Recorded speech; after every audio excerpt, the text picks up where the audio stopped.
I'll fix that. Oh, control this room. Thanks. Iron Plating Industries Inc. Do the right way. The modern way.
Wow, that light is very bright. Hello, everybody. How you doing?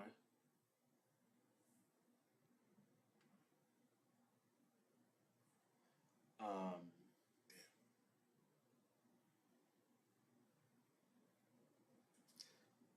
sorry, we're a couple minutes late. Had some technical difficulties with the lighting situation.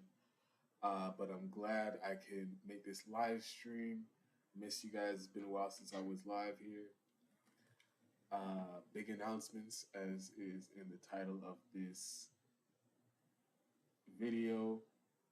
Can you all let me know in the chat if everything's okay? Let me know who's watching. If I have any regulars, first time viewers, let me know in the chat. Let's see. I'm just going to tweet out the link to the live stream and then I will get into the stories that we have for today.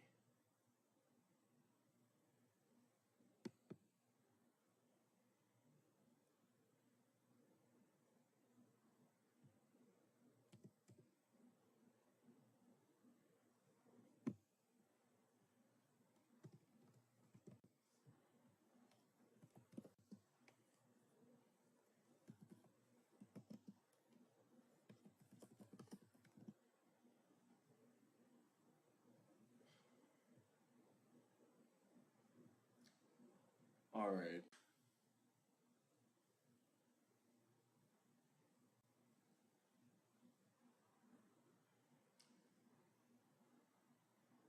You all know I have to do all this technical stuff behind the scenes by myself here. It takes a couple minutes, but I'm almost done. Let me know in the chat if there are any story. I missed a lot of stories, a lot of big stories that I'm gonna try to catch up on. Let me know in the chat what you all think, or in the comment section if you're watching this after it was already live streamed. Let me know any big stories that you want me to cover on the channel. I will add it to the list because, as is in the big announcement, we are back, baby. Just give me 1 second and I'll get right back into that.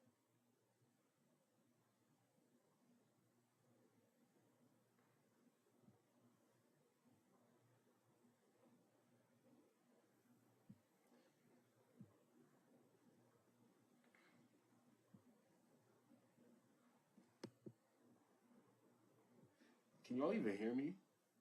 Give me 1 second.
All right.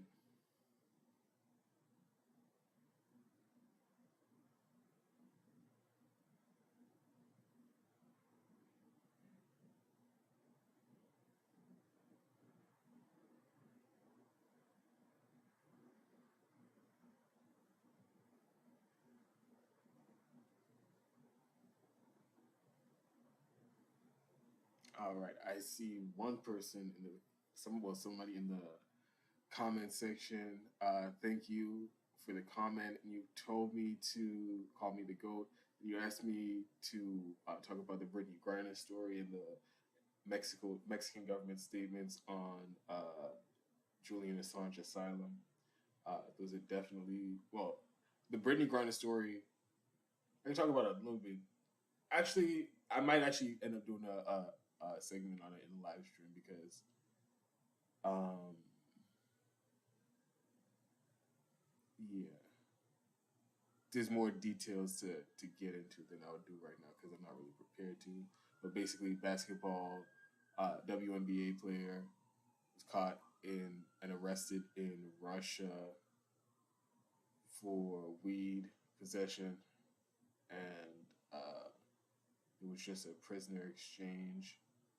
All right, so we're gonna get into the stories that we have prepared right now. So, the stories that we're going to talk about, I actually had the first story is, one of the stories is going to be my take on the January 6th. Give me 1 second. That was just the. Give me 1 second. I have to get the charger from my laptop.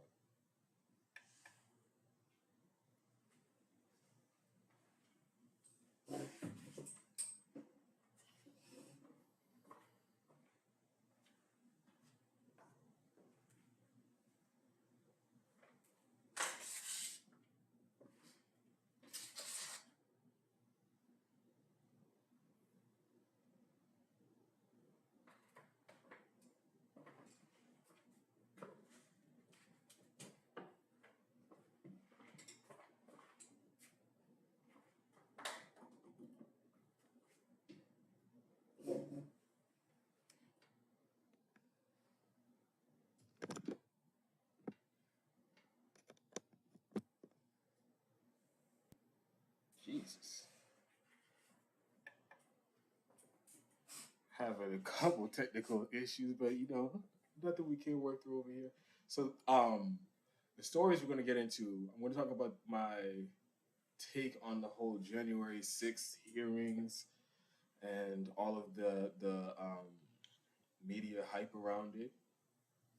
I'm also going to get into some documents uncovered by the ACLU Freedom of Information Act request from of the Department of Homeland Security and CBP, Customs and Border Protection. Those were pretty explosive documents. Going to get into that. I'm also going to do another, just give another, do another segment on my opinion on the state of left media, progressive media, and whether or not my take is the same as it was previously. Last time I talked about this maybe a couple weeks ago, a couple months ago. So that's another story we're going to get into. But first, real quick, the big announcement.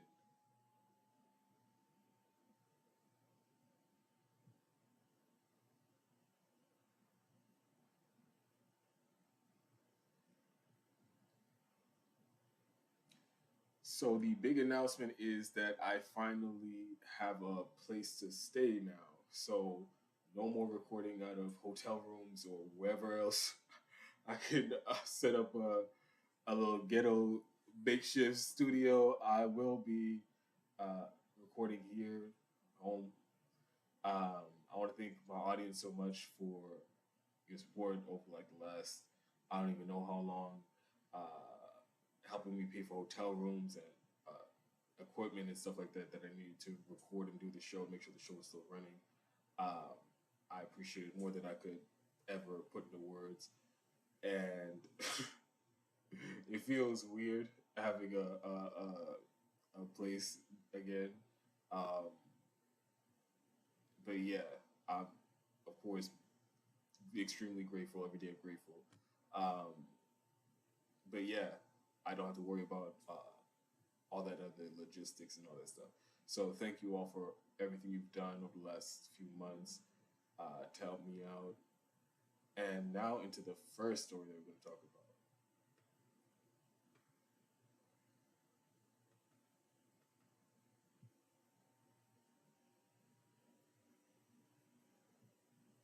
All right.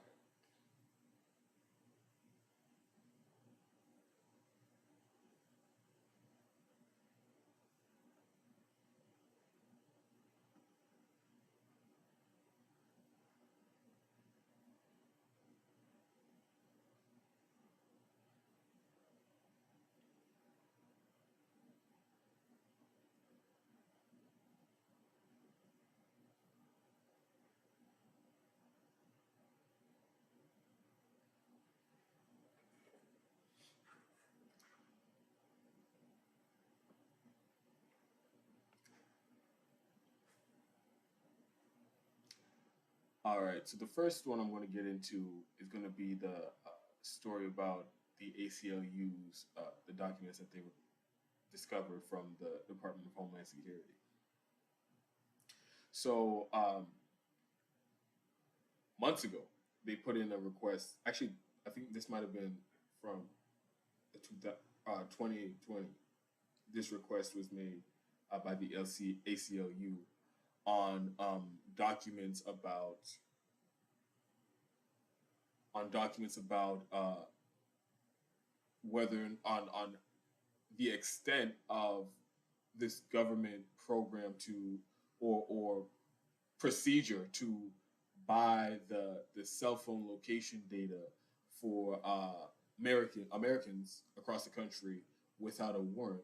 And the documents that they recovered uh, shed a little bit more light into the situation. So basically, there's these two companies. First of all, a court case was decided years ago that said that it's illegal for the government, for the police, law enforcement to access a person's cell phone location without a warrant because of the person's privacy and things like that. And the amount of information and how personal the information is about that person's life, the government or law enforcement can't just get access to those without a warrant. Same thing like if they wanted to search your home or your car or something like that, like they would have to show proof or that there's a reasonable suspicion with some amount of evidence that this person committed a crime and we need a warrant to search this person's thing. There was a court case that decided that about cell phone location data. And to get around that, the government, it's not even really a way around it. It's just they wanted to put a veneer of respectability while they brazenly violate or go against that court order saying that they need a warrant. So instead of just accessing it through like government records, they're go or directly to the phone companies. They've bought the data from these two private companies, Ventel and Babel Street, and they're basically like they're called data brokers or whatever. They sell people's cell phone data or internet data to advertisers and anybody who is willing to buy it, as the story uh, points out. And the amount of money that's being spent to purchase cell phone location data is in the millions of dollars. And also the amount of cell phones that this is being done to is basically everybody in the country. So I have more specifics. Let me quote the ACLU report.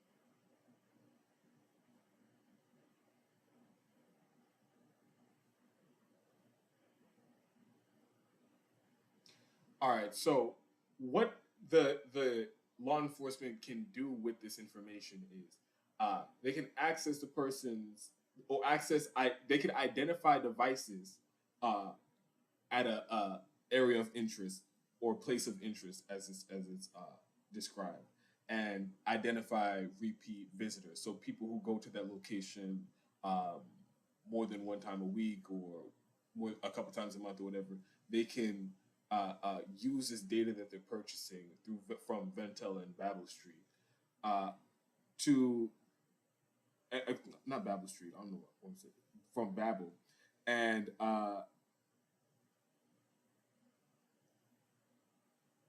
for whatever investigations. Then this is a question that I have that I'm going to bring up later.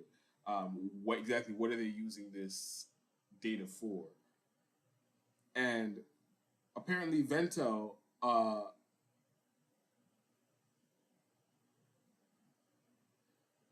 sent this is part of the official documents that the ACLU uh, recovered from the Department of Homeland Security. So from the government, there's no is this forged or is this made up? No, the government handed over these documents because they were ordered to by a court. Um, so Ventel sent a document to the Department of Homeland Security uh, explaining how the company collects. This is a direct quote from the ACLU report. Explaining how the company collects more than 15 billion location points from over 250 million cell phones and other mobile devices every day. Let me repeat the numbers: 15 billion location points from over 250 million cell phones and mobile devices every day. Every day. So this company has the location data of basically everybody in the country, and they are selling it to anybody. And like I said, 15 billion location points from over 250 million phones every single day. Um,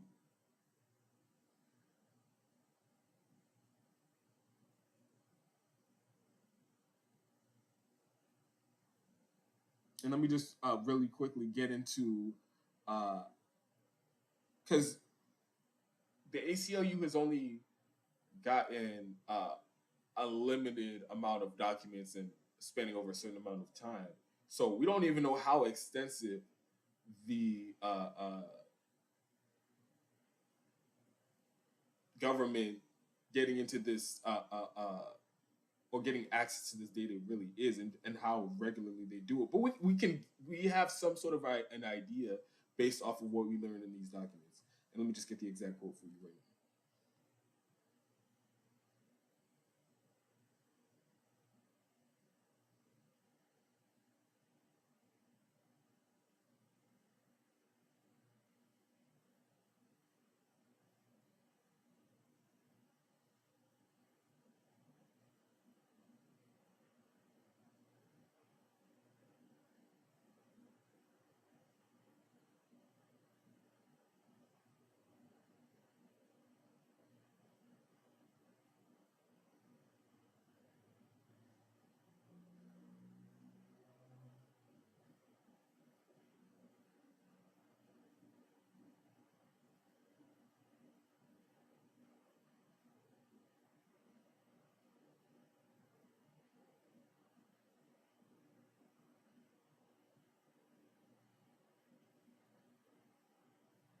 All right, so these are some exact numbers of how much data they've uh, um, gotten from people's phone. Uh, 300. So this is over the span of 3 days. They got 336,000 location points from uh, uh, yeah, 336,000 location points in the span of 3 days. That was what the Department of Homeland Security requested from uh, Ventel. So, and they're doing this every single day. You think that it was just those 3 days out of the entire year or the entire existence of Homeland Security in this practice. Oh, the one time that we have insight into what they're doing, they just so happens that they did 336,000 made 336,000 requests for location points from this private company. No, they do this every single day. So this gets to a point that I've been trying to make. But before I get to that, some people might be saying, "Hey, man, if you're not doing anything wrong, why does it matter? Why does it uh, uh, matter if the government is looking at your location? Who cares if you're going to Walmart? Who cares uh, uh, if you're they see that you went to the mechanic or you where you work, whatever it is." Um, there are a couple of points I could, or a couple of things I could say to rebut that, but some a point that's been made by Glenn Greenwald often, and somebody I respect on this issue very much, is these aren't just, first of all, you if you're so willing to hand over your privacy to the government, to Big Brother, just because they say so, that's a question you have to ask yourself. Why are you so willing to bend to law enforcement and authority so easily? But also, it's not just about your personal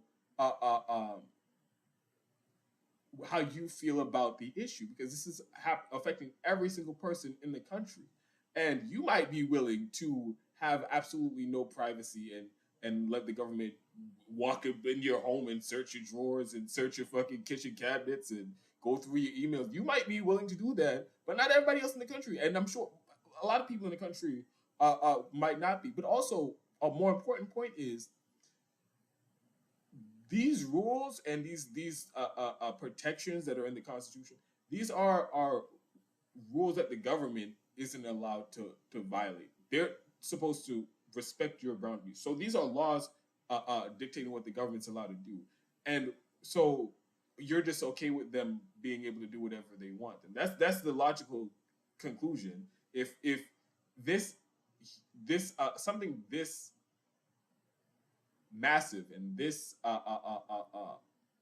important, they're willing to violate the limits that are placed on themselves with absolutely and they're unrepentant about it. What they're just going to keep doing it, and they do keep doing it in other aspects too. So and then the other point I want to make is why I've been really hard or critical of this police state that we have in this system of policing we have in this country is and I try I'm trying to be more cover this topic more regularly, but it's very interconnected and the context matters, because the Department of Homeland Security is the and by the way, if the DHS has access to this data, every other department and agency in the government has access to that data. There was a couple different stories that confirmed this, that they basically just passing around, and this was about I believe it was communication data, so like emails and phone records and stuff like that. Um, like I think it was the DEA was getting access to those records and just giving it to the FBI and DHS and basically any other government agency that requested it. So once the Department of Homeland Security has it, all government agencies have it. And the question we have to ask is, we see how fucked up law enforcement and the system of policing in this country is, and how they're basically just like vicious, violent, lawless gangs, and they're the ones supposed to be enforcing the law. So these same people who, and it's the Department of Homeland Security, framing people, we've that intercept broke several stories about how they come up with all these elaborate terror plots and all these things to frame young Muslim people and make it seem like they're extremists and things like that. So we're giving these law enforcement agencies that have already proven that they the protecting the community is not their top priority. They're there for their own agenda, and oftentimes, like I said, they're the biggest criminals and the biggest, most violent gang out there. So we keep at every turn we keep giving them more power over us, more control over us, and at no point anybody questions this and says what's going on here. Because if you do, the only conclusion is we just live in this massive authoritarian police state where uh, uh, uh, there is no like consistent set of laws. It's just if you are opposed, if you are on the opposite side of the government's agenda, what they want to do, they're going to lock you up and put you in prison. That's basically what it is. And stories like this, where they just spying on Americans and collecting massive amounts of data for what? I would love to know exactly what crimes they or what cases they're using this on, because this is something that clearly they have no intention of making public. What exact cases are they using this on? So this is a kind of new story. There's not a lot of updates on it, but I will bring you some as they come in. Give me 1 second.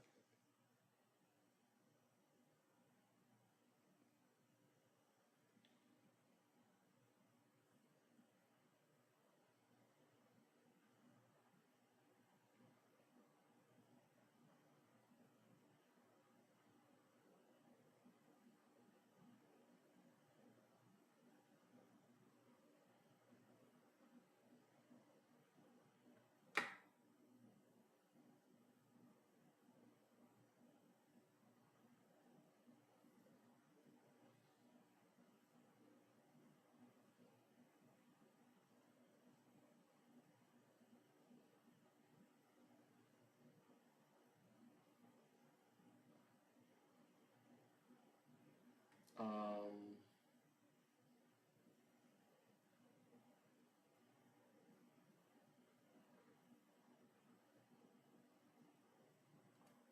all right, so I'm going to get into the January 6th hearing nonsense. Let me actually get some water because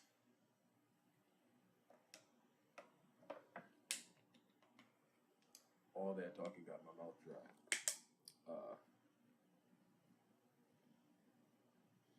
All right, so let me just give my take on this whole January 6th thing. Clearly, on this channel, that is not the type of content you're gonna find. You're not gonna come here at unapologetic on YouTube and see a minute by minute, play by play of what's happening with the January 6th committees, and I really, at some point, like some part of me, some very small part of me, using a lot of empathy, can understand how people who aren't really like knee deep, neck deep into politics and policy, as like people in my audience are, and people who follow in independent news sources and don't and get their information from outside of corporate media and mainstream media. I can see how people who are the uninitiated, as it is, would see January 6th as a real bad, scary event, and all of the rhetoric about democracy under attack, and oh, they almost stole our democracy on this day. Don't ever let anyone make you forget this, and you should always remember this. Tell your grandchildren where you are on this day. And like I could almost, there's a small part of me understand the oh, that was scary thing on that day, right? This is me speaking like on that day, like around that time, maybe a week after or whatever. But here we are, a year and a half after those riots on the Capitol. Um, which, by the way, let me remind people, no, for all of this attention and hullabaloo, the rioters did not kill anybody at the Capitol that day. There was a lot of property damage and trespassing. So let me just keep it in context for what actually happened. But a year and a half later, we're having hearings, like congressional hearings, taking up full days, uh, and everybody's like the whole media spectacle around it about January 6th, and they stole our democracy. And to the people whose job it is to cover the news and to cover what's actually happening in politics, like the real deal, real spit, what's happening, um, and interpret it and explain it to regular people. You should be fucking ashamed of yourself if you are being duped into going along with all of this hysteria. Because let's break it down here. What are people actually upset about? What is this? What is all of this? There's a couple of things to analyze. What are people actually upset about, and what is the purpose of these hearings? Because some people, I'm sure there are regular people, average people out there, who, because of the propaganda, think this is like a real big deal. Let's have the hearings. Let's make this primetime baby. I'm sure there are people out there, but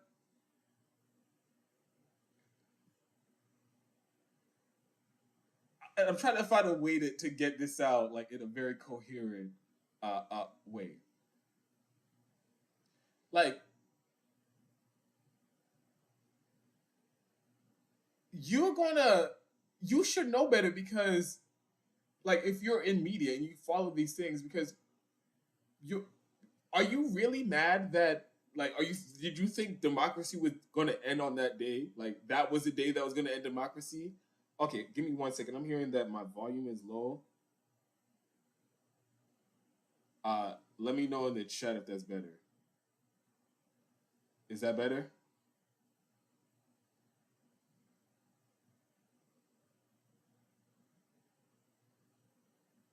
Hello? Give me 1 if the volume's okay. Give me a 2 if I need to fix it.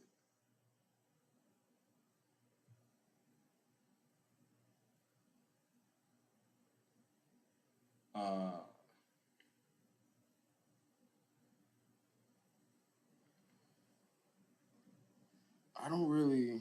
It might be the gain. Turn the gain up a little bit. Is that better?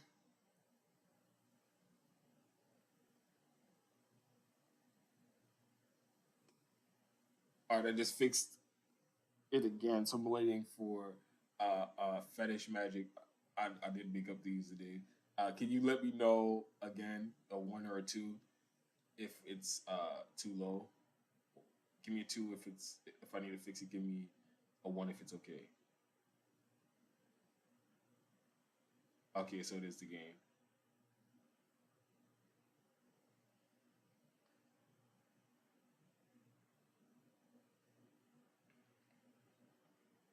All right, that should be better.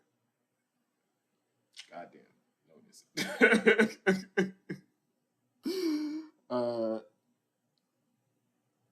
By the way, I will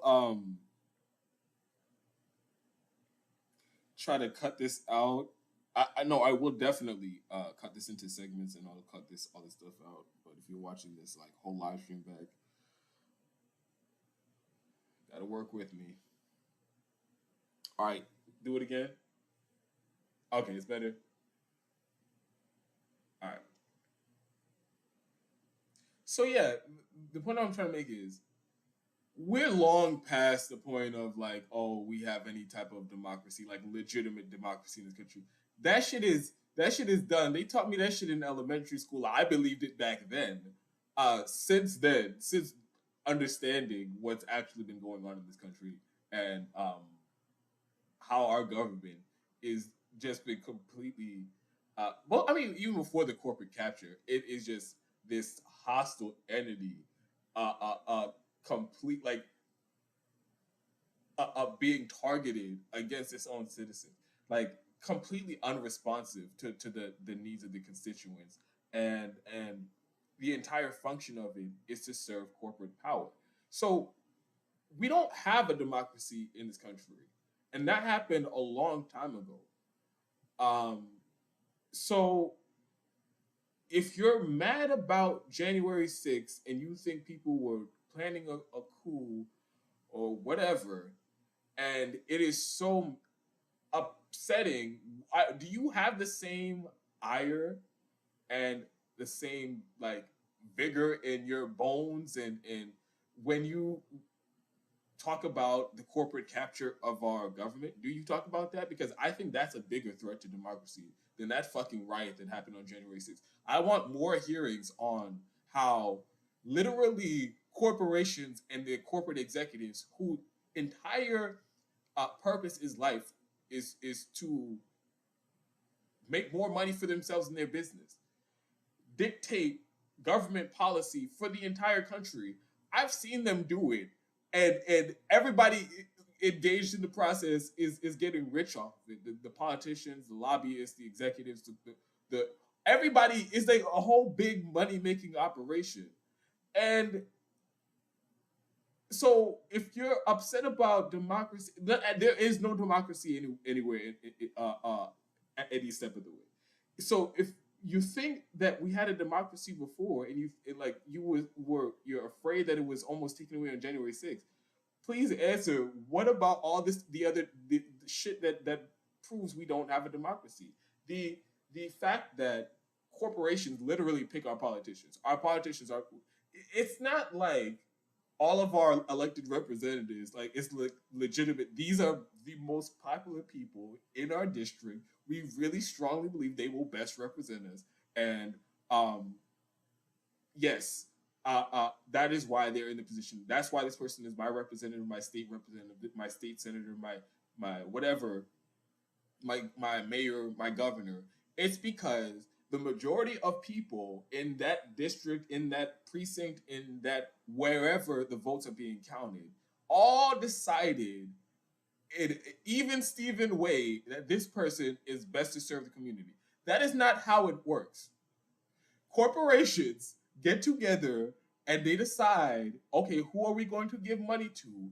Who is going to serve our corporate agenda in while they're in office and make us a bunch of money?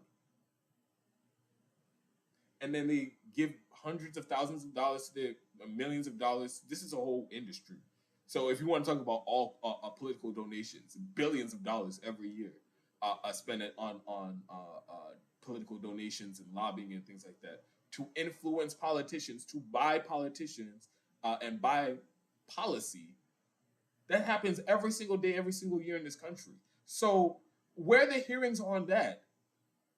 So there's some people really mad about, oh, this was a threat to democracy. Um, Answer me that. And then also, what's the point of all the hearings then?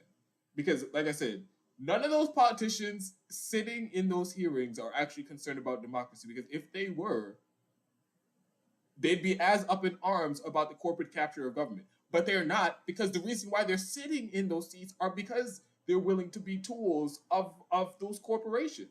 So everybody there understands, they, even as much as they will go out and in those districts and when they see their constituents pretend, oh yeah, this is a democracy, they know damn well what the constituents want is not what's driving their show and what's driving their agenda as a politician.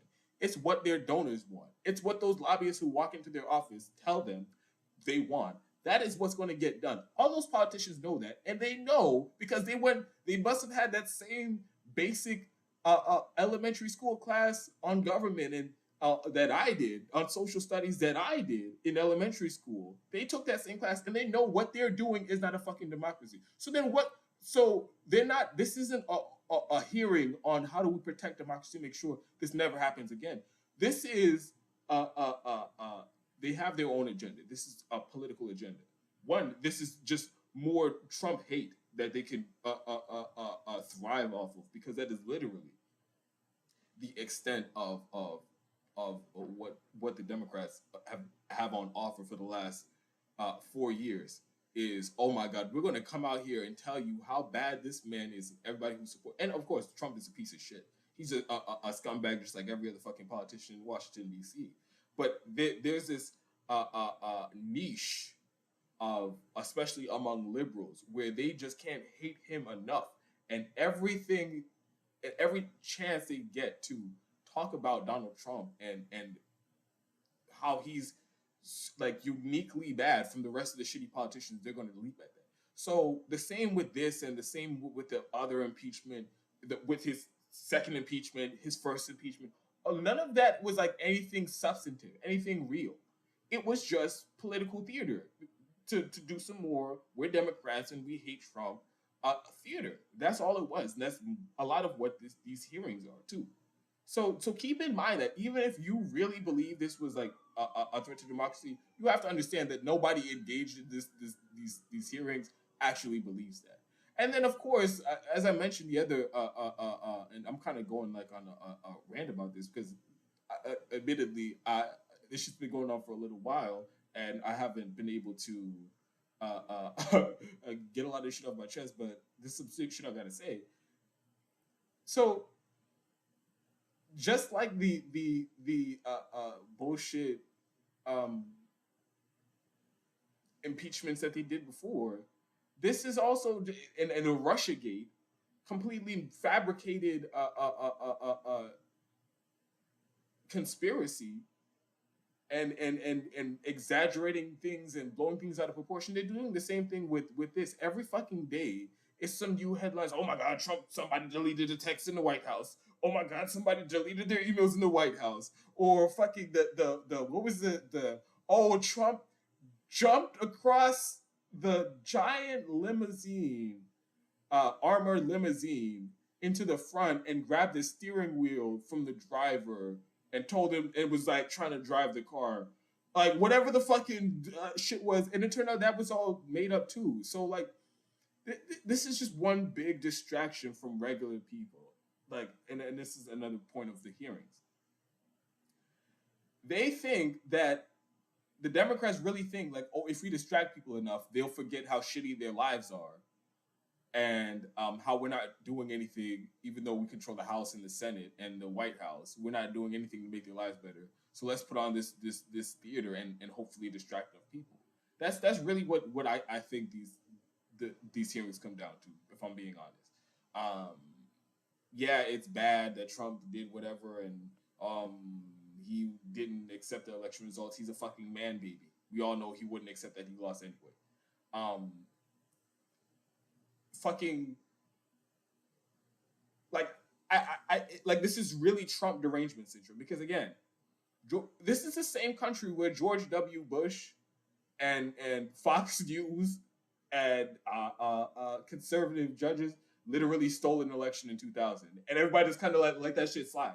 So you want to talk about coups? There was literally a coup in 2000, literally a coup, but it was from people wearing suits and ties and making shit sound all professional. But they literally changed the results of an election to put in place a Republican that they wanted. So, and again, there was never this much animation about it. So again, I just think this is just another example of just Trump derangement syndrome rotting the brains of so many people across the country.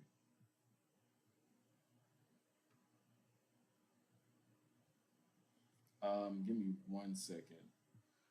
Get into the next story.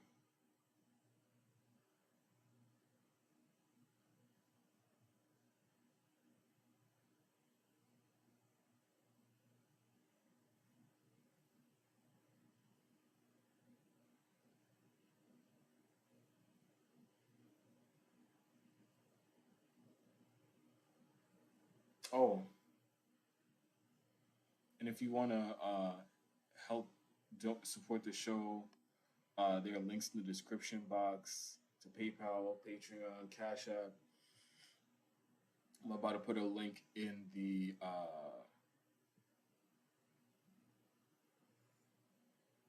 sorry, excuse me. I'm about to put a link in the live chat, pin it in the live chat if I can find it. Give me 1 second. If I can find it.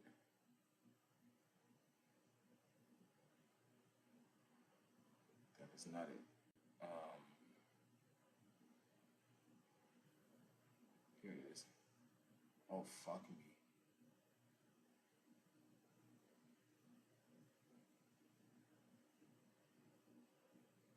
All right, I got it.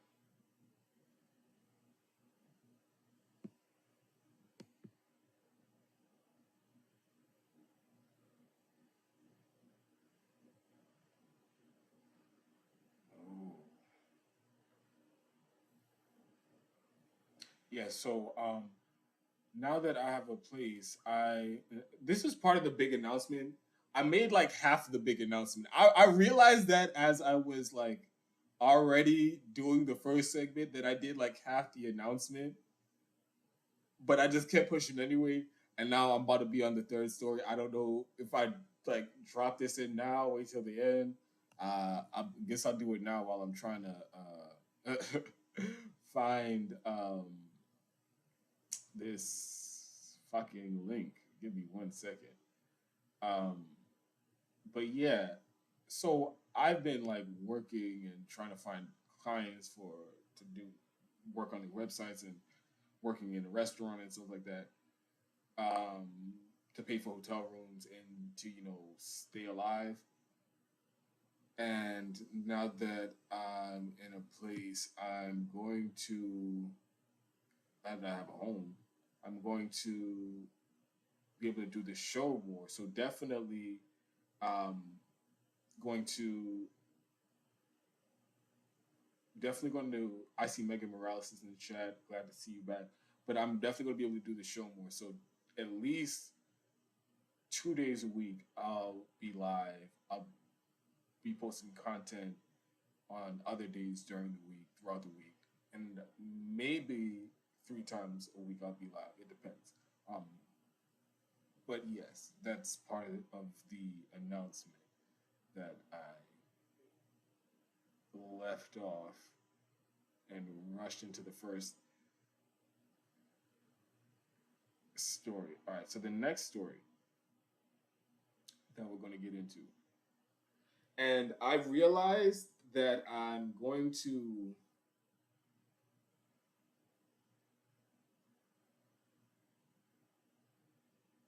so I made the thumbnail for the live stream, and after that, I made an executive decision that I'm going to cover the vote in Congress to expand NATO instead of one of the other stories that I'm going to do. So what's next is the I'm going to cover that, the vote in Congress to expand NATO, and then after that, I'm going to give my thoughts on what's happening with new media or a revision, I would say, further expounding on or adding a little bit more to my thoughts that you guys already, if you've been regulars to this channel, might have similar feelings to. So let's get into the vote to expand NATO. All right, so during my unwanted hiatus, I think that's a good way.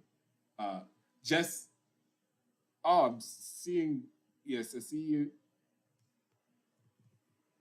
Oh, let me do this before I get into the next story. Yeah, I'm sorry. I'm just trying to figure out the live chat thing again. I'm not. Okay, okay. Justice. Let me get into your comments. This is from the segment we were doing about. Oh, I really wasn't seeing those. I had to go into the other window. Okay, so this was on the story we did about DHS purchasing location data from private companies. Uh, Horrifying but not surprising, our government gets off on ripping away our human and civil rights, making us suffer. Why? I don't know. It's exhausting.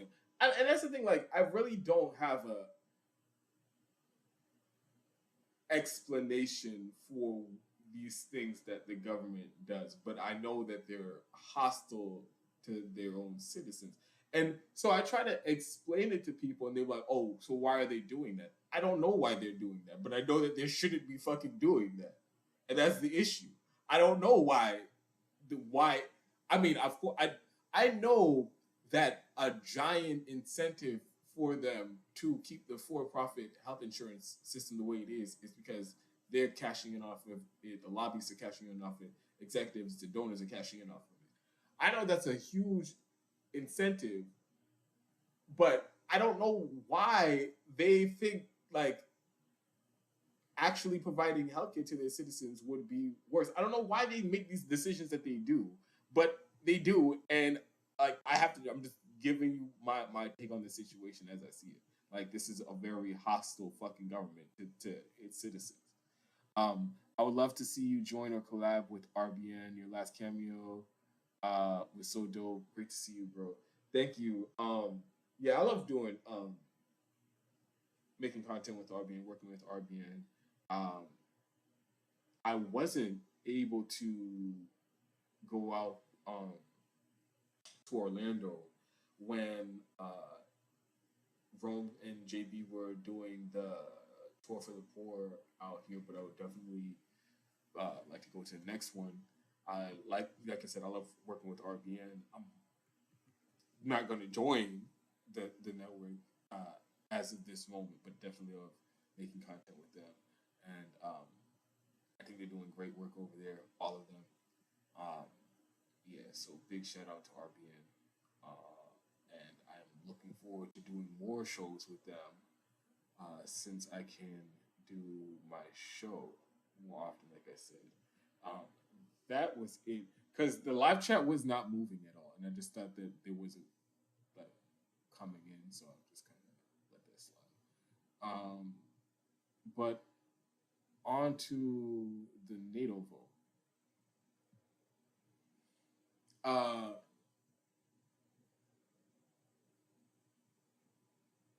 So I believe it was last week.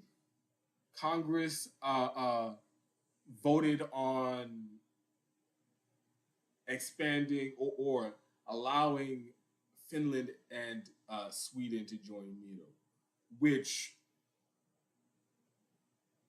in any other era, circumstance, post or during the Cold War, like that would have been that headline would have been fucking outrageous. But we have gotten to a point where during this whole war in Ukraine, where there is no escalation that is too great and worthy of taking a pause and reevaluating and seeing is it really worth it. There is no escalation too great. I mean, like I said, I've been there have been a lot of big stories that I've missed, but I've been watching them and I've been following them so I can keep up to date for this thing that I do, this show that I do for my audience. I want to keep informed and for myself, of course, too. But I'm like looking at what's going on and I'm like, so what's the end game here? What's the end goal? Because every step of the way, it's like let's provoke this situation, let's escalate the situation even more and see where it goes. And every day they wake up, they want to do this shit over again. So I mean, I've made clear on how this was originally a conflict mostly provoked by NATO and the U.S. Not only trying to make Ukraine part of NATO, which has always been a red line for Russia for decades. This has been widely known for decades. So this isn't a surprise. Every country, every diplomat, journalist, historian, uh, um, uh, foreign policy analyst, they understood for decades if Ukraine were to join NATO, that would be, and NATO's military was moved into the country of Ukraine, that would be such a provocative action that Russia would be forced to, or they would respond to that militarily. Everybody understood that. So this, from the whole start of this war, has been provocation from NATO, them trying to make Ukraine part of NATO, the U.S. and the CIA's backing of the Ukrainian government and the Nazis in the Ukrainian government in their civil war against people who wanted in the Donbass region, who was being targeted by the Nazis, and the violating of the Minsk Accords, the coup that was planned by the State Department to put in place a government that was more willing to join NATO and be hostile to Russia. All of these things were provocations up to the point where Russia invaded Ukraine. And then it gets to the point where immediately we started this economic war on Russia. That's what sanctions are. They're a form of warfare. Cutting them off every which way, putting sanctions on Russia's central bank, which has never been done to a major country ever. All this in attempts to collapse the Russian economy. And again, an act of war on the country.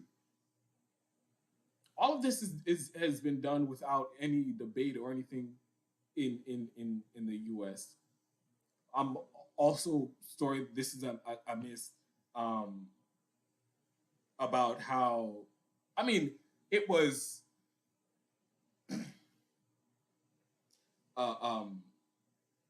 to be expected. If you've that the CIA was on the ground kind of running the show in Ukraine, which is what you'd expect. We have this giant global conflict going on where the U.S. is and NATO countries are sorry, give me 1 second.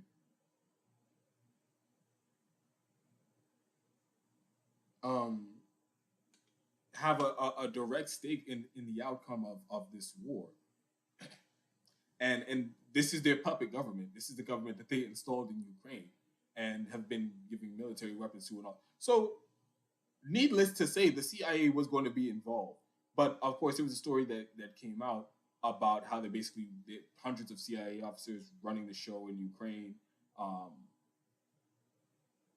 And then there were also stories about how the CIA and the Pentagon are doing offensive cyber warfare attacks on Russia. So we're just escalating the weapons that we're giving. Who can forget the weapons? Over $50 billion in weapons that we've delivered and promised Ukraine up to this point. Again, this has been going on since like February. And overnight, this has basically replaced the military industrial complex cash cow of Afghanistan. Giant weapons infusion into Ukraine. All of these things are escalations. What are we giving them $54 billion in weapons to do? So that they can kill Russian soldiers. That is a direct act of war. If anybody did that to us, if anybody was giving $50 billion worth of weapons to an army so that they can kill U.S. soldiers, we would consider that an act of war. Again, this is how we've been engaging in this conflict. This is how we've been escalating this conflict. And again, here we go, yet another escalation with this uh, invited or this vote in Congress to allow Finland and Sweden to join NATO because, like I said, Ukraine uh, uh, uh, uh, joining NATO was always a red line. The same with Finland and Russia and Sweden. They are on Russia's border, and their neutrality has something. It's been something that's been agreed upon for decades, and so now put them in a hostile footing against Russia. You put them in the same position for an invasion, same thing like similar to what happened in Ukraine. So, of course, this is a top agenda item for the war machine and the defense contractors, Raytheon and Boeing and all the big defense contractors who make billions of dollars from war and then donate to politicians. Uh, Give me 1 second.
Sorry about that. Yeah, I'm back.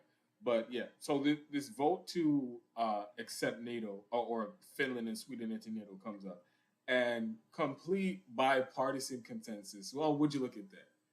There is no dissent anywhere in Congress from Republicans. Okay, there were I think it was like 18 Republicans or whatever who voted no. Let's be real, they were allowed to vote no. If their vote was needed, they would have definitely voted yes. But anyway, there was no serious threat to this vote passing in Congress because, like I said, the people who make decisions, they all were in the line that we're going to allow Finland and Sweden to be in NATO. And when has there ever been consensus this quickly? And you couldn't take this applies to all everything else that's been going on with the war in Ukraine. The $54 billion in weapons that we've sent over there. At no point when any of these things come up, is there like some debate between the Republicans and the Democrats and oh, we have to make some concessions to the Republicans to get their votes so that we can give these can somebody, I dare anybody to show me anywhere in the fund the weapons deals that were approved by Congress. Show me anywhere that they had to cut something out to make some concessions to the Republicans because they were all going to vote no on it unless they got X, Y, or Z. what was it? Did they leave off $10 billion in missiles so they could get the yes votes from the Republicans? No, they didn't, because the lobbyists from Raytheon and Boeing and Honeywell walked into their office and said, we need $54 billion in weapons to go to Ukraine. And the Republicans and Democrats who take money from the people who are going to make those same weapons, they're like, okay, yeah, let's do this. Let's do this. We'll give you the money, you make the weapons, and then you just give us a couple $1 million in campaign donations. This whole thing is just one big fucking scam and money laundering operation. So there is the point I'm trying to make is, when it comes to anything that politicians, corporate donors are going to benefit from, both the Republicans and Democrats, they're going to agree on it. They're like I said, at no point did they say, whoa, Biden, we're not giving you $54 billion. We're only giving you $20 billion to send to Ukraine. At no point did they say that. At no point were there any deficit hawks and debt mongers saying, oh, we're not going to vote on this unless you take some shit out. No, they were all on board with everything, every fucking penny of it. And compare that to anytime they do anything to help regular people, or even pretend to help regular people, because we know, like the CARES Act, that shit did not help regular people. It was a giant corporate scam from the beginning. But even let's take the CARES Act, for example. At the beginning of a pandemic, unprecedented pandemic, we've never seen anything like this before. Got people shut down, can't go to work, can't make money, all this shit, people losing their jobs. And there's supposed to be a government response, right? That was supposed to be the CARES Act. And they're over here bickering, going back and forth. Again, this is all theater. We all know that they didn't really actually want to help regular people. But the theater of it was, oh, the Republicans aren't going to give us the votes we need to pass this unless we take out some stuff that helps regular people.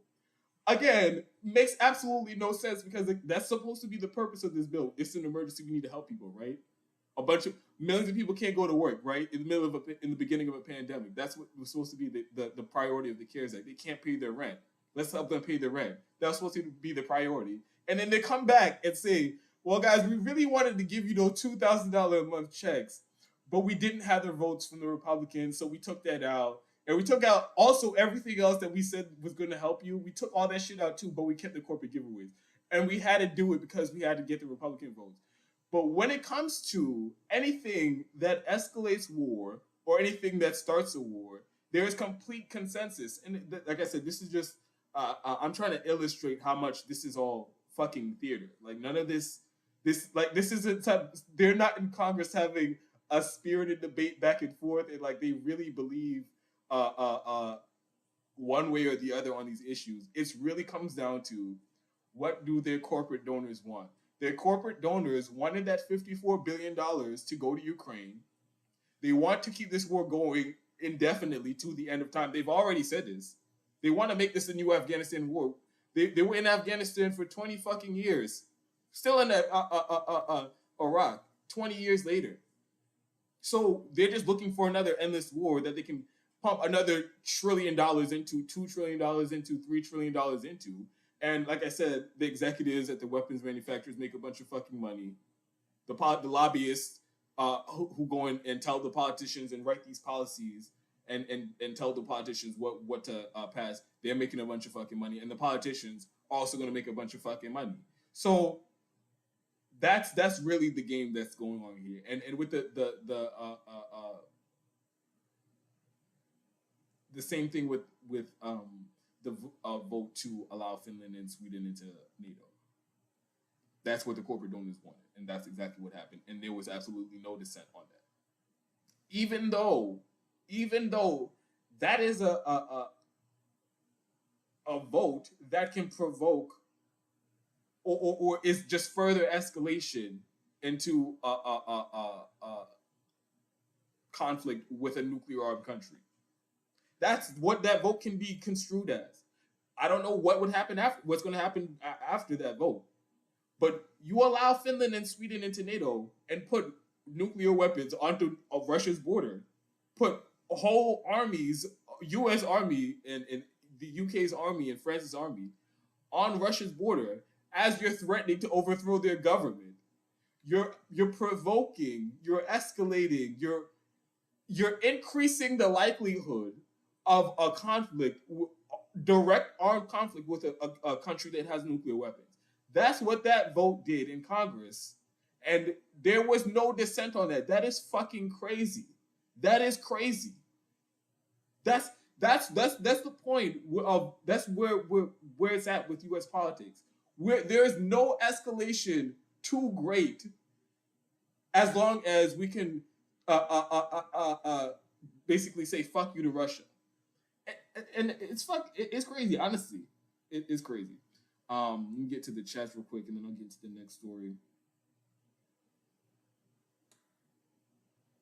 Oh, and before actually, let me retract it because I'm not going to end this segment here because I have to give it up to the alleged anti-war coalition, anti-imperialist coalition, the so-called left in Congress, right? The Bernie Sanders, the AOCs, the people who raised a bunch of fucking money, hundreds of millions of dollars. I've covered this on the channel. I wrote articles about it. Raised hundreds of millions of dollars, pretending like they were going to be different from the rest of the shitty corporate politicians who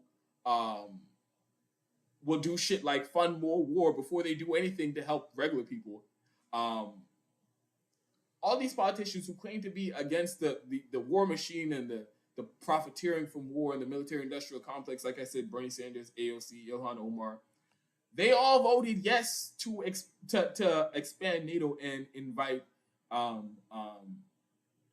Finland and Sweden into NATO. Like I said, already knowing that is nothing but a further there's no other way to interpret that other than an escalation of this situation in Ukraine, by inviting Finland and Sweden into NATO. And all the people who claim to be against the war machine did it. They went along with the rest of the warmongers, and there was absolutely no dissent on that. So that's just another point to be made about how they really took people for a ride, myself included.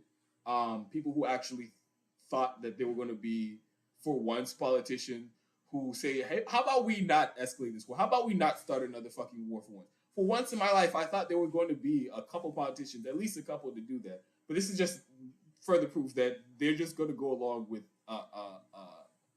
whatever the rest of the shitty corporate politicians decide is policy, and there really isn't going to be any dissent. There is no difference. Show me the difference between the politicians who don't take corporate money and the rest of the shitty Democratic Party. Go ahead, show me the difference on Ukraine. There is none. Bernie Sanders supports all the $54 billion to Ukraine. Yes, he supports that. Same with AOC and Ilhan Omar and Rashida Tlaib, Jamal Bowman. None of them at no point at any point in this has actively pushed back against the escalations that we've been making. At no point will they acknowledge the way that the U.S. violated and Ukraine violated the Minsk agreements, or the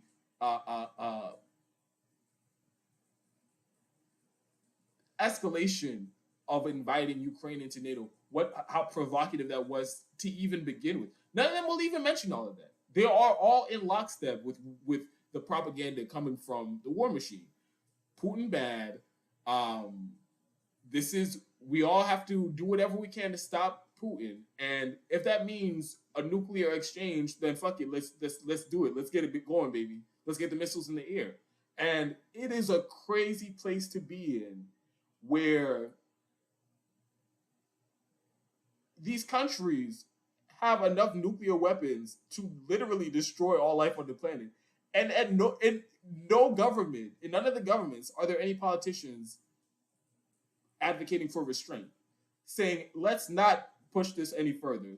This has already gone way too far, where, like I said, funding an entire army to kill Russian troops in Ukraine, completely, there is no separation between the Ukrainian government and the U.S. government at this point.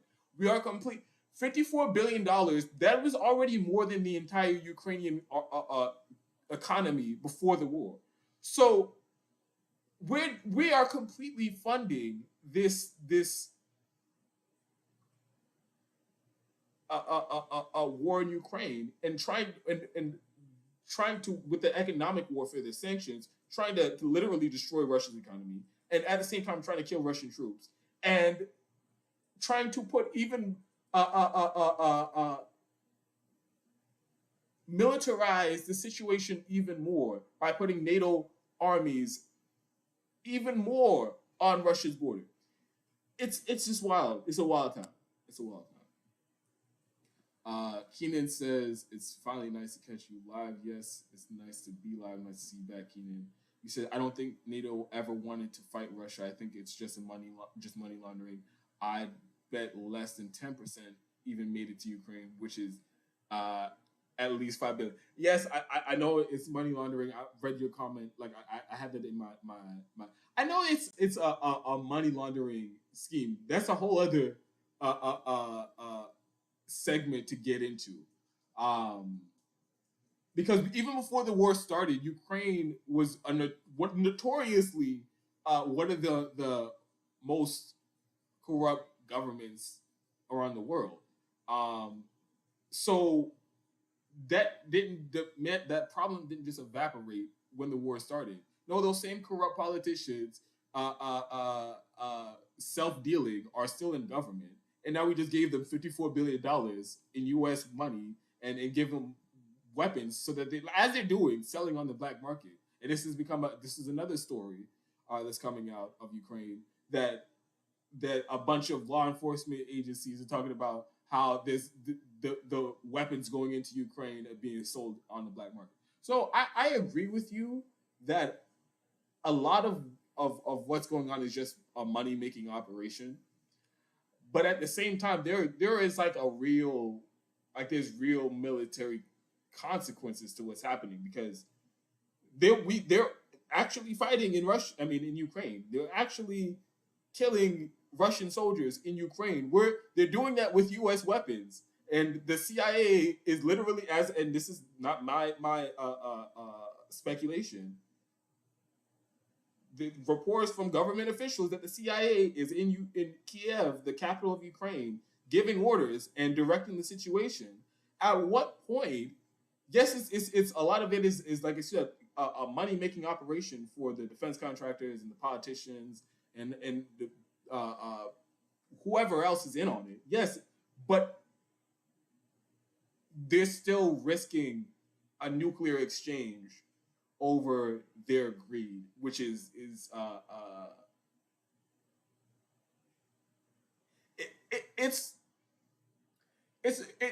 this whole thing seems cartoonish. Like that I even have to come out here and say, how about we not threaten all life on the planet in a nuclear exchange over a couple $1 billion to people who are already millionaires? Like, it feels weird that I have to come out here and say this, but these people are literally fucking psychopaths, and they would do it. They would do it. We've already seen, like the prolonging the war as it is in Ukraine. Cities are being destroyed as it is, so they don't care. Just like they didn't care in Afghanistan, when bombs are dropping every day and attacks are happening every day in cities, and same thing in Syria and Iraq and in Yemen, all over the place, where the war machine is making a bunch of money, funding and arming conflicts around the world. They don't care about like the human toll, the human cost.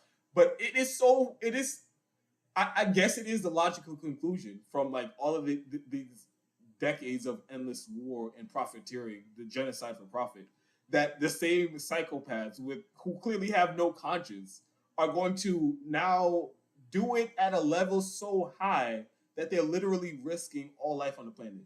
So it's weird that it's even gotten to that point, and those words have to come out my mouth. But that's where we are right now, because of the situation in Ukraine.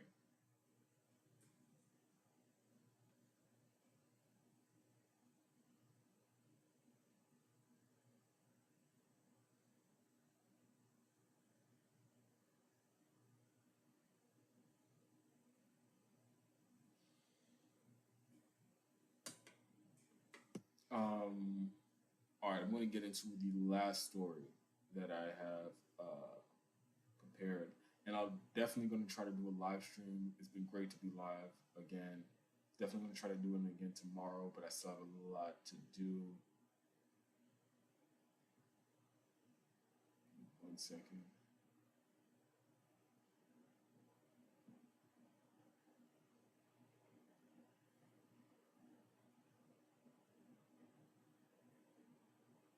Oh boy. I don't know what the thing is. All right.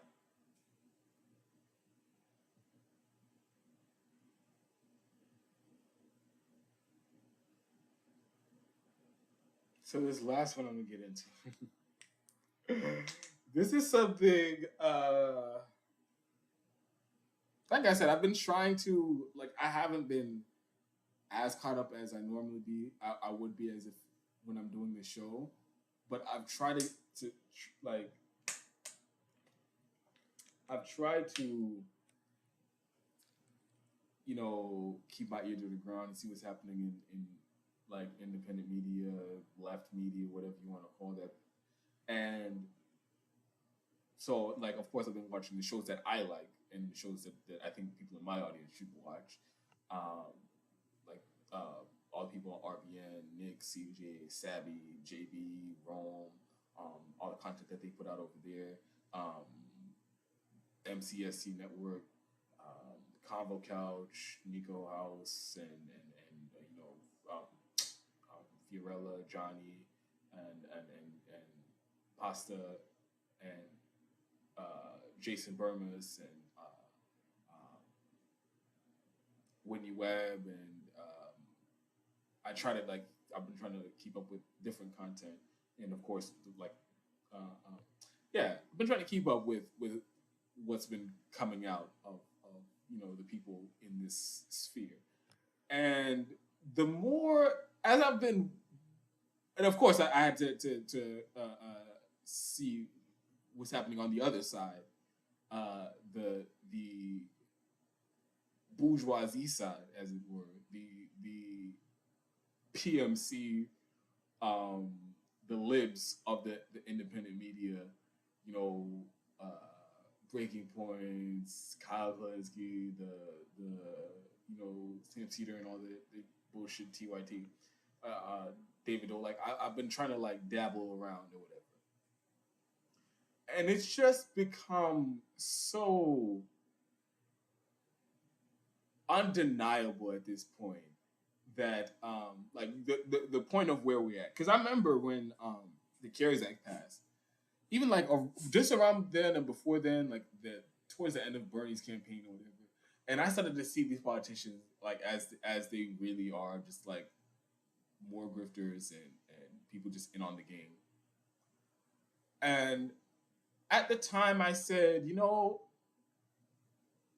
a lot of people, and I did take shit at the time, but I was like, a lot of people probably don't have the context that I do, and like remember the shit that these politicians have done and said and where they are now. And but I was like, at some point it's gonna be inevitable, and like the jig is gonna be up. They can't like pull the wool over everybody's eyes, especially people who do this for a living, and you cover the news for a living, and you cover what these politicians do for a living. I was like, there's no way that they can like keep independent media on their side and um, in their good graces, as it were, and like have them still trying to sell this strategy of let's vote for more progressives, let's vote for more politicians who don't take corporate money. I was like, they after they've gone in there and just completely folded to like the Democratic leadership and Democratic establishment, at some point, like I said, it's going to get to where we are now, where it's just undeniable that there is no distinction between them and the rest of the Democratic Party, and this strategy is complete failure. But still, at this late date, you know the people who are still doing this. You know the channels that are still doing this, the hosts that are still doing this. They are still selling people this dream. They are still coming on these shows, sitting in front of these cameras and these microphones, and they're telling poor people, if you give money to these politicians, they're going to do something for you, and they're going to fight for you, and they're going to do something to improve your lives. They're still getting out here and telling people that after, and I already wrote about the $260 million that's been set on fire since Bernie's first campaign. $260 million that was raised not from corporations, but from regular people who a lot of those hosts were going around telling, hey, and of course it wasn't just them, but they made they draw a lot of donations and from the same message, going around telling people, if you donate to politicians, they're going to improve your lives. We all, anybody, but when I say we all, I mean anybody who is following this stuff day by day knows that is not the case. So the fact that I still see people doing this and they are so resistant to the pushback against this theory and against this strategy, and they continue to do it anyway, no matter how many times people from the same class that they claim to be representing and looking out for the interest of keep telling you, hey, this strategy isn't working. And matter of fact, what you're doing is making the situation worse. They keep doing it regardless. I mean, I keep hearing these are all good faith actors and they really believe these things and they really want these policies. But if you're doing the thing that we all know, we all understand, has brought us to this place, and you're making a bunch of money yourself doing that, you're making millions of dollars yourself doing that, at some point, I don't even care about how many people vouch for you and tell me how much you're a good faith actor and how much you really want these policies and you really want poor people to have healthcare. At some point, I'm just going to have to look at the situation for myself and what it is and say, you may want it or you may not. But what it looks like is you're looking out for your own best interest and telling people to do something that has been proven wrong and a proven failure, a strategy that's been a proven failure, and you are going to keep suckering poor people into doing that, and you're not going to engage with anybody saying otherwise. Like, fiercely saying otherwise, unbowed in the position that we should just almost entirely divest from electoral politics. They're not going to engage in that. So it just looks sketchy to me. But I want to get into the point about how it's been proven, because like I said, in the midterm 2018, the Justice Democrats come around. Oh, you vote for these corporate these politicians who don't take corporate money. They're completely beholden to their constituents and their donors and the people in this movement who put them in this position. That's the only people that they answer to. That's what they were telling us, right? And they're going to go in and they're going to cause a ruckus and they're going to make a scene and they're going to go to the mat for Medicare for all and all these other policies to improve people's lives, right? Okay, how can I be against that? I mean, there are some people who are against it, and as time turns out, it turns out that they were proven correct in their concerns. But my naive self, how can you be against it? And I wasn't against it at that time. I supported it at that time. I told people, hey, man, this strategy might work at the time. But at some point, what are we now? 4 years into this, and there is, like I said, no distinction between them and just the regular Democrats. The CARES Act. They will vote any way the Democratic leadership tells them. The same Democratic leadership funded by the corporations that are opposed to our policy agenda. They'll go along with their policy agenda every single time. The CARES Act. The entire pandemic, there was no ruckus about hey, let's fight for Medicare for all right now. Let's fight for single payer right now. Let's fight for NHS, National Health Service, UK style NHS system right now, and we're going to make it even better because that's what people need right now. We're the only industrialized country where people don't have fucking healthcare. That is barbaric. At no point in the pandemic did they do that, right? They did do that after the pandemic. In fact, they said when people said you should force a vote on it, they were the ones to come out and tell us and make the argument why having a vote on single payer, having a vote on healthcare is a bad idea. That's what they came out here and did, right? The coup in Venezuela, how they all folded AOZ. I defer to caucus leadership as they're trying to do a coup in a socialist government because they want to steal their oil. And this was brazen and it was open and widely understood at the time. That was what the point of it was. What did they do? They deferred caucus leadership. The coup in Bolivia, nowhere to be found. All the endless wars going on unabated, doing nothing about it. And then all of that exposed and heightened when there's a Democrat in office, and they're going to go and make excuses for the status quo. And they gaslight you and tell you why the status quo is actually great.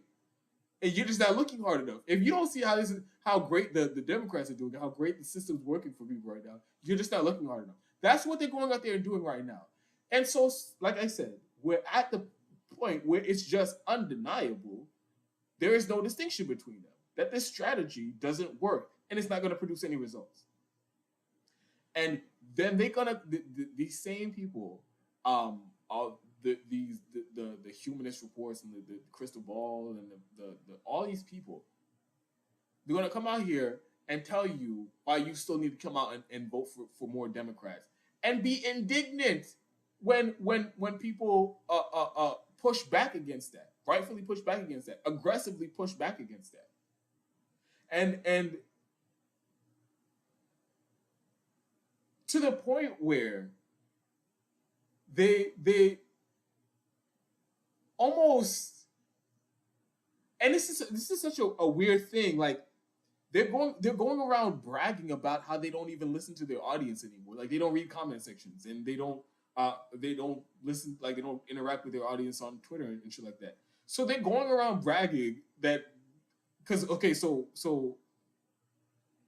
the only people that they interact with are other hosts in this space, and we all know they're all fucking out of touch. They're all making millions of dollars on YouTube.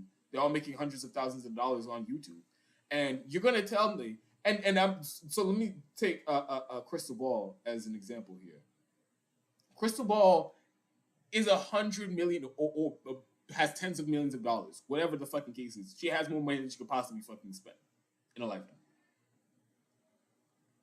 And so she's out of touch. She doesn't know what it's like to be regular people right now. She doesn't know what it's like to be working people right now, living paycheck to paycheck, not knowing where you're going to sleep next week or next month or tomorrow, or how you're going to pay for your next month. She has no idea what any of that is like or the urgency that comes with any of that.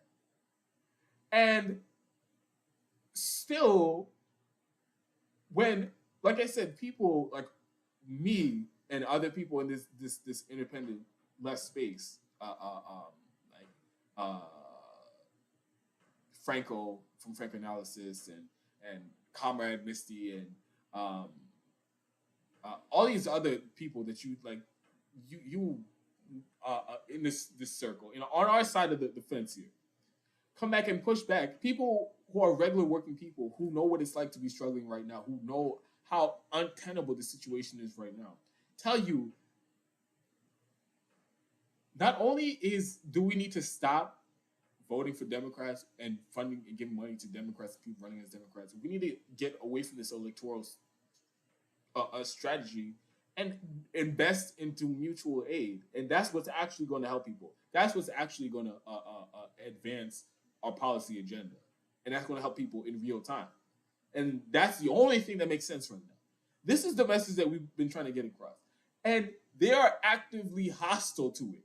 And hostile to the people who are pushing that and won't even engage with them on a platform, whether it's theirs or ours. They won't even engage with it. They won't even engage with it. So I, it's so I titled this segment "You're the Problem" because I want to get across how that they are part of the problem, and we aren't, as people, like I said, in the situations that we are in, and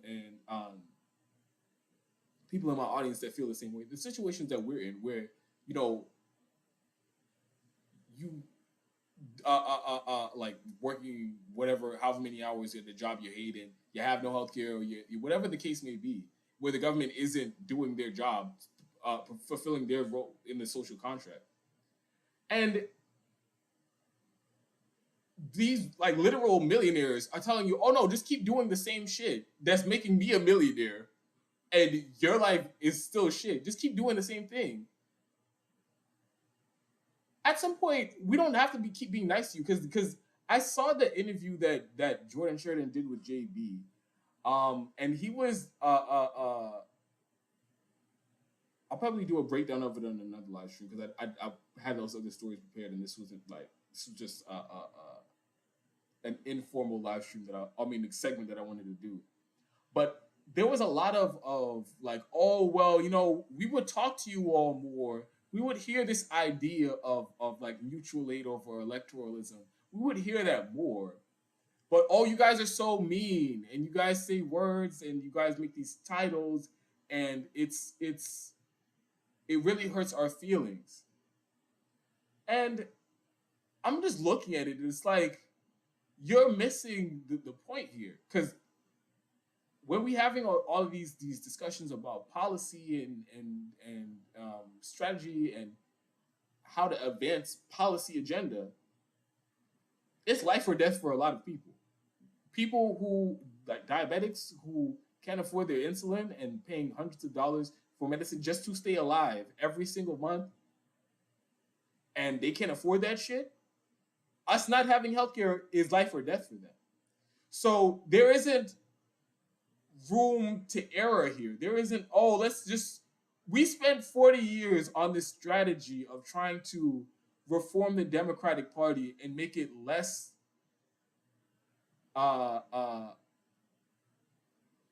subservient to corporate interests. We've tried it for 4 years. Look where we're at. The Democratic Party is more beholden to their, and of course with the Republicans too, more beholden to their corporate donors than they've ever been. They're more hostile to the policies that benefit regular people, their constituents, than they've ever been. So let's spend another 10 years doing the same strategy, another 20 years doing the same strategy. No. Like I said, those people, for them, it's life or death. There's a lot on the line for them. And there's this huge disconnect from the people on the left and people in left media who understand the urgency, and the people like Crystal Ball, worth tens of millions of dollars, and Kyle Kalinske, who makes millions of dollars on YouTube. All these people telling you, keep doing the same shit. Keep donating to politicians who produce no results to you. And by the way, keep donating to me, and I'll keep telling you to keep doing the same shit. We see you as a problem at this point. We see you as the problem at this point.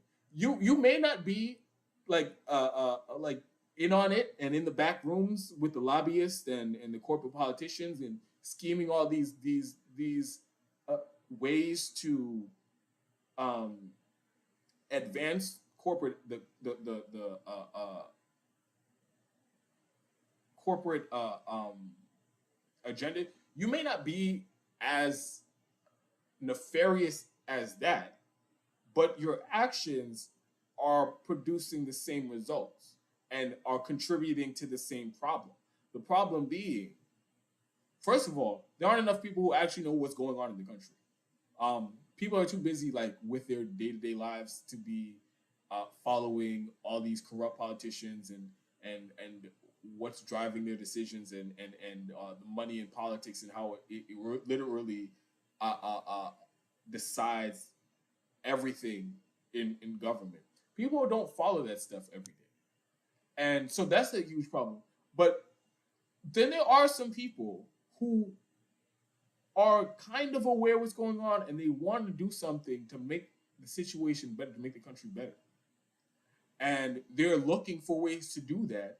And the giant corporate propaganda machine that's meant to prop up electoralism and the duopoly and driving all of everybody's political activism into supporting these corporate parties, all that whole propaganda apparatus is telling them to choose between the red team or the blue team, which is going to do the same exact policies and fuck you over the same exact way.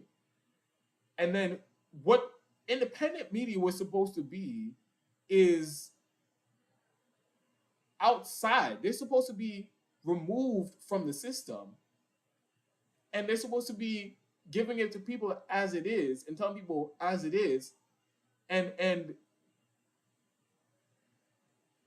allowing working people to or giving information to the working class so that they can empower themselves, so that they can take power back from the corporations and for once try to dictate policy and advance their own policy agenda. That was supposed to be like a main theme in independent media, but so that's not what you're doing. What you're doing is you're basically the good cop for the establishment. The Democrats, the corporate Democrats, they'll come out here and they're the good cops between the Republicans and Democrats. The Democratic establishment is. But the corporate Democrats, if you watch them long enough, they'll be like, fuck it, like Nancy Pelosi with the insider trading and the fucking Joe Biden and the senator from MBNA and how he was completely beholden to financial institutions and literally pay to play, like all the other politicians. At some point, they let the mask slip if you watch them long enough. And it's clear, especially people who, like I said, who follow this stuff closely, that they're also the bad guys, and they're just out here to advance and expand corporate power and corporate profit. The corporate Democrats are. And what do they want from you? They want you to also be invested in the duopoly. They want you to donate to their corporate party, and they want you to vote for them because your vote is necessary to provide legitimacy to this entire bullshit, scam, fucking fraudulent oligarchy that we have right now. Your vote is what makes this whole thing legitimate. So at the end of the day, yes, the Democrats want their main goal is corporate power, but the only way they can and expanding corporate profit. But the only way they can get there is with the legitimacy that your vote provides. So the one thing that they need from you is to come out and vote for them. Vote for the duopoly, whether it's the red team or the blue team. You got to come out and vote for the duopoly. You got to provide legitimacy to these corporate goons who are out here working on behalf of themselves and lobbyists. So now here comes these millionaires in independent media coming to do the same goddamn job, but they're going to be the good cops about it. They're going to come out here and they'll talk about how they feel your pain. Oh my God, it is so insane how we don't have healthcare in this country. Only in the industrialized country where the government does not provide healthcare. You cannot walk into a hospital and get healthcare free at the point of service. That's so outrageous. You know how many people are dying from that? You know how many people are dying because they can't afford the medication? They'll come out here and they'll feel your pain. They'll come out here and talk about, oh my God, the working conditions of people in this country. It's outrageous. No vacation time. People working 40, 50, 60 hours a week, 80 hours a week just to stay alive. This is crazy. Like I said, they'll feel your pain. They'll good cop you. They'll good cop the shit out of you. And you'll think that they're on your side. And then what are they going to do? Like I said, despite all the evidence that shows the strategy doesn't work and these politicians are frauds and they're going to take your money and they're going to turn around and literally in the case of AOC, they'll take it and give it to corporate Democrats. Take your money and prop up the corporate Democrats, the establishment that they claim to be fighting. Take your money and do that. They will literally do that, as they're doing with their power as lawmakers too. They're going to take their power and prop up the establishment that they claim to be fighting. We all know that. That's why I made the point to get into that earlier on into this segment about how we know for a fact this strategy does not work. But they all know that. And they're still going to come out here, like I said, be good cop for the establishment. Whether or not it's like a conscious thing or not, I'm just judging it by the results of what they're doing and the content that they're putting out and what they're telling their audience. They'll come out here and keep telling people, oh, come on, vote for some more Democrats. You remember that fucking fundraising thing that they tried to do to raise a bunch of money for these progressives who aren't taking corporate money on breaking points? They're going to still come out here and try to sell you on that shit. I wrote that article, how they raised the Justice Democrats and Bernie Sanders and this whole fraudulent progressive movement raised over $260 million since Bernie's first campaign. And how they're going around and turn around into the establishment. And what are they going to do? They're still going to come out here and tell you, oh, keep voting for, you got to vote for some better ones. Or you got to give your money to some better progressives. That's what they're doing. That's what they're doing. Amy Villela, or whatever the fuck, all these other Justice Democrats.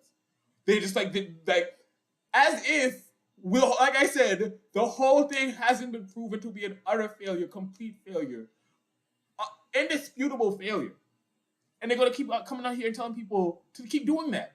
Keep telling poor people to, like, they gave their last $7 or last $15, whatever the fuck it was, to Bernie Sanders in his campaign. And they're like, I really believe in this. I really think this is gonna do something.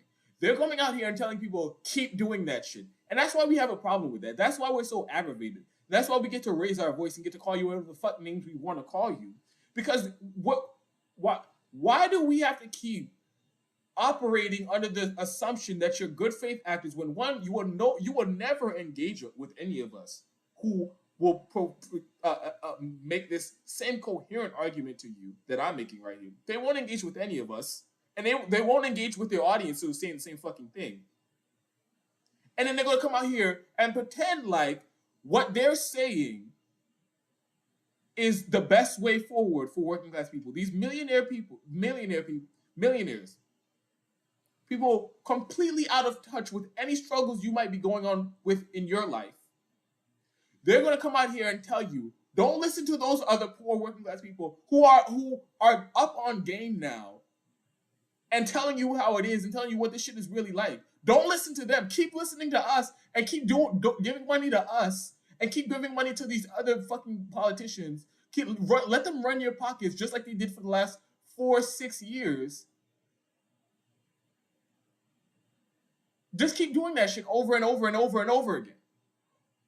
Okay, so why do I still have to keep, at that point, I just, like I said, you're part of the problem, which is the entire, that's the title of this segment, that's the point of this segment.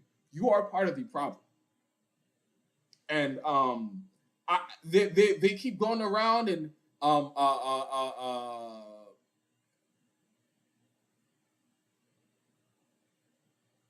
playing the victim and acting like this new rising left media, we're just a bunch of fucking hooligans who are just swinging wildly and are so dumb and so aggressive that we don't realize we're fighting against people on our own side. No, we're not fighting against people on our own side. You're telling people to keep doing the shit that I realize is what not only what got us in the situation, but it's going to make shit keep getting worse. So I realize that, and I'm trying to tell you, stop doing that shit. Stop telling the millions of people to listen to you. Stop doing that shit.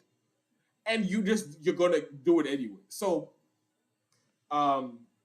that's like I said, the tension between us and like this rift between the independent media space, it's or the left media space, because TYT definitely is not independent. It definitely hasn't gone away, but I've my position has changed, as in I am completely done with all of this benefit of the doubt. Oh, these people actually believe these policies. Like that shit doesn't mean anything to me. What, like I said, you're part of the problem. So I'm gonna address it accordingly. Like I'm not doing all this cordial shit. I'm not gonna talk nice to you like the fucking Vanguard did, and for Kyle Kalinske, I'm not gonna kiss your ass. So you could come on my show and I come on your show, and it's a big old circle jerk. I don't give a fuck about any of that shit. I don't give a fuck about any of that shit.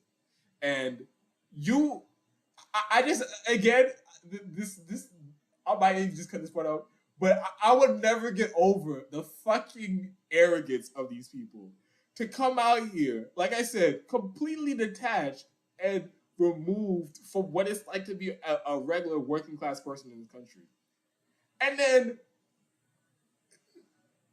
be brazen and almost gleeful and proud of the fact that they no longer read the comments from their audience. They no longer interact with their audience on social media. The same working class that they claim to be advocating for every day on their show. I think that is fucking amazing, and it just shows how deeply unserious these people are. So, let me just read these last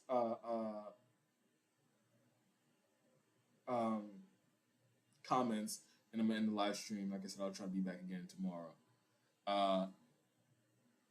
Anthony Tillman, glad to see you back in the live chat. I've definitely read all your comments that you left on the videos. Like I said, I always read all the comments on all my videos, but I'm glad to see you in the live chat. Let me read your comment. Boutique left, scheming to Kyle and Crystal literally hang out with Nina in their free time. God fucking damn it! God fucking damn it! That's such a good point. That's such a good point that I left out of it. Like, so they are actually kind of in on it because they are friends with these same politicians that they're trying to sell us and act as if they're going to be like the solution to any fucking problem. Like with Nina Turner, you are so right. That is their fucking friend. They go out and hang out with Nina Turner all the time.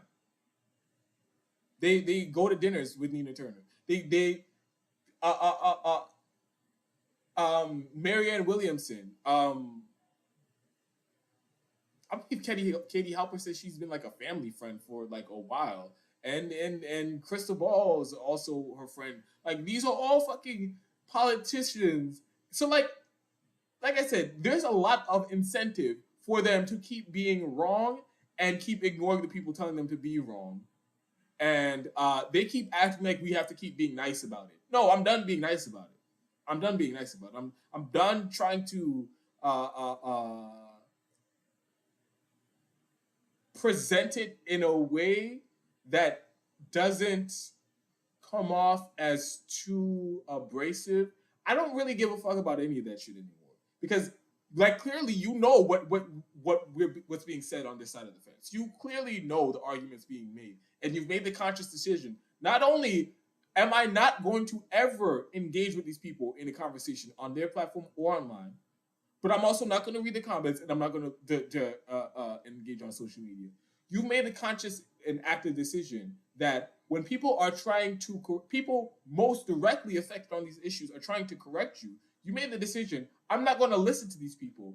And you're going to keep doing the shit that's making you millions of dollars. So I'm done giving them the benefit of the doubt. I don't give a fuck if we're in the same space, and I don't really care.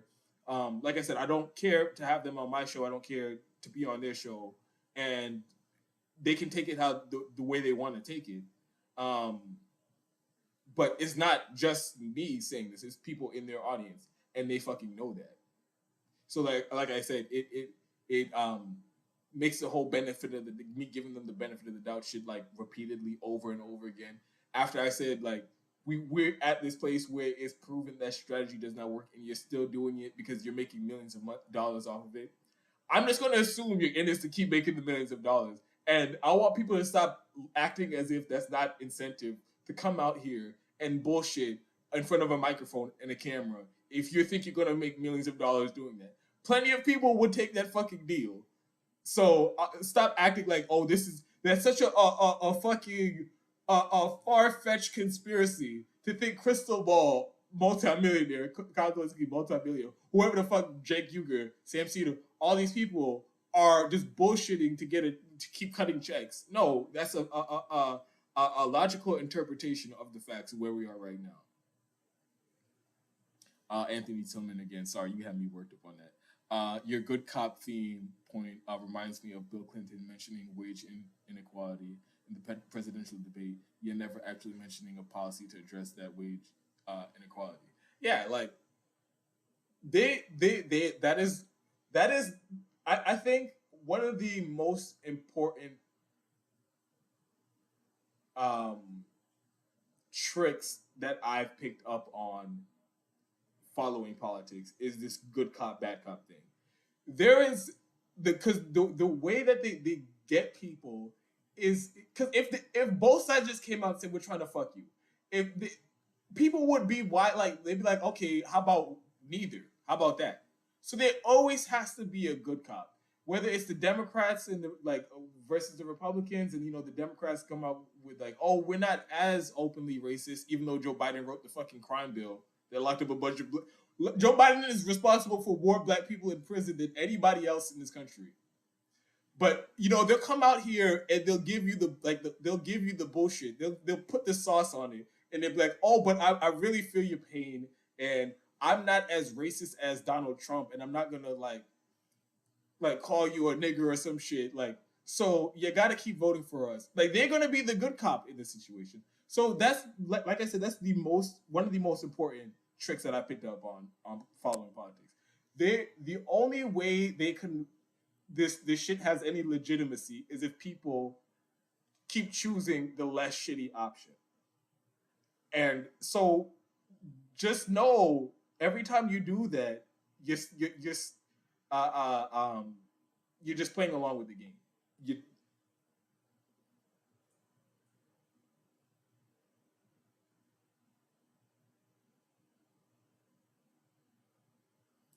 um But like I said, I have to end this live stream. Uh, Anthony Tillman, I see your question about Medgar Evers.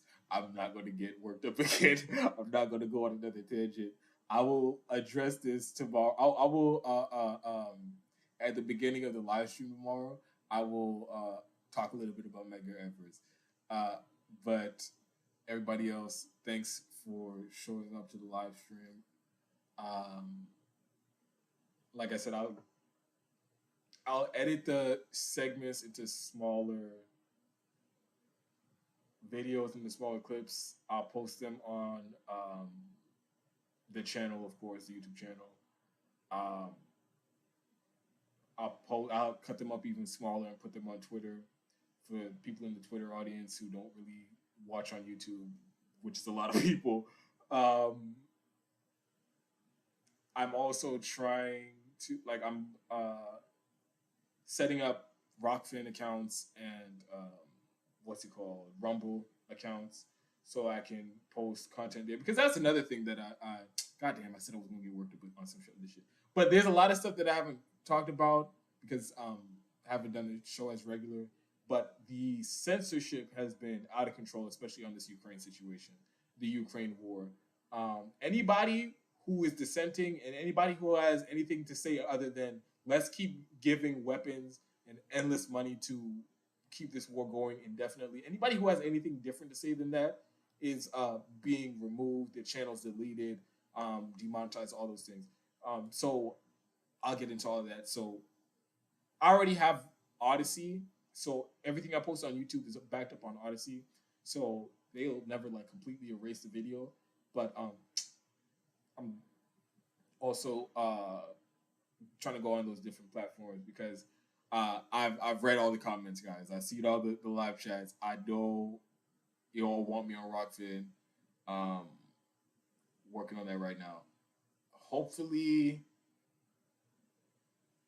I can live stream on Rockfin and YouTube by next week. I'll let you know how that goes. But I will see you again. Thank you all for showing up. If you want to contribute, the links to PayPal, Patreon, everything, Cash App is in the description box. Um, yeah, see you guys.